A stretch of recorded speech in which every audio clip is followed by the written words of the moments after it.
உணவு தியானத்துக்கு ஒரு கட்டுப்பாடு அவசியமாக வேணும். அது இப்போ ஏன் அதை வலியுறுத்தி சொல்கிறது இல்லை அப்படின்னா, மனிதர்களே அப்படின்னா கட்டுப்பாடு இல்லாதவங்க தான் மனிதர்கள். அவங்கக்கிட்ட சொன்னால் கேட்க மாட்டாங்க. குரு சொல்லிட்டாரு அப்படிங்கிறதுக்காக வெகு சிலர் கேட்பாங்க. அது என்னன்னா பிடிவாதமாக செய்வாங்க. அதை அப்படி செய்யக்கூடாது. அதனால உணவை பொறுத்தளவுக்கு நீங்கள் உங்களுக்கு உடலுக்கு தேவையான உணவு மட்டும் நீங்கள் எடுங்க. இப்போ என்னுடைய முறைகளை நான் அப்படி சொன்னேன்னா அது ரொம்ப கடுமையாக இருக்கும். அதனால அது வேண்டாங்கிறதா தான் சொல்கிறேன். அதனால நீங்கள் உங்கள் உடலுக்கு தேவையான செயல் மட்டும் எடுத்துக்கங்க. என்னை பொறுத்தளவுக்கு நல்ல தியானம் பண்ணுறவங்க 100% நான்வெஜ்ஜை தொடவே கூடாதுங்கிறது என்னுடைய கருத்து. அது நல்ல செயலை உருவாக்காது.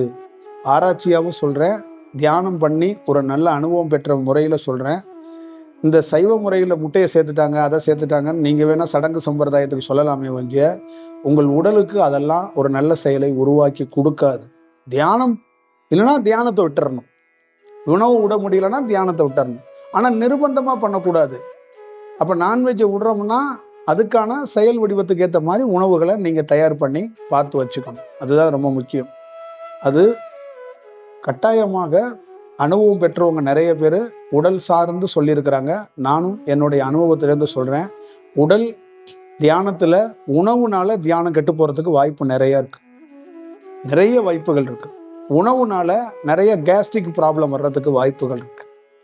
நிறைய செயல் வடிவம் தியானத்தை நிறைய டைம் உட்கார முடியாமல் நம்மளை டைமை குறைக்கிறதுக்கோ இல்லை உடலுக்குள்ள ஒரு செயல் நடக்கிறதுக்கும் வாய்ப்பு இருக்குது. அதனால் உணவை மட்டும் நீங்கள் பார்த்துக்கிட்டா நல்லது.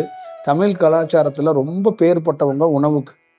அதனால் நம்ம வீட்டில் இருக்கிறவங்க எல்லா பெரியவங்களுக்கும் உங்களுக்கும் தெரியும். நீங்கள் தெரியாத மாதிரி கேட்குறீங்க.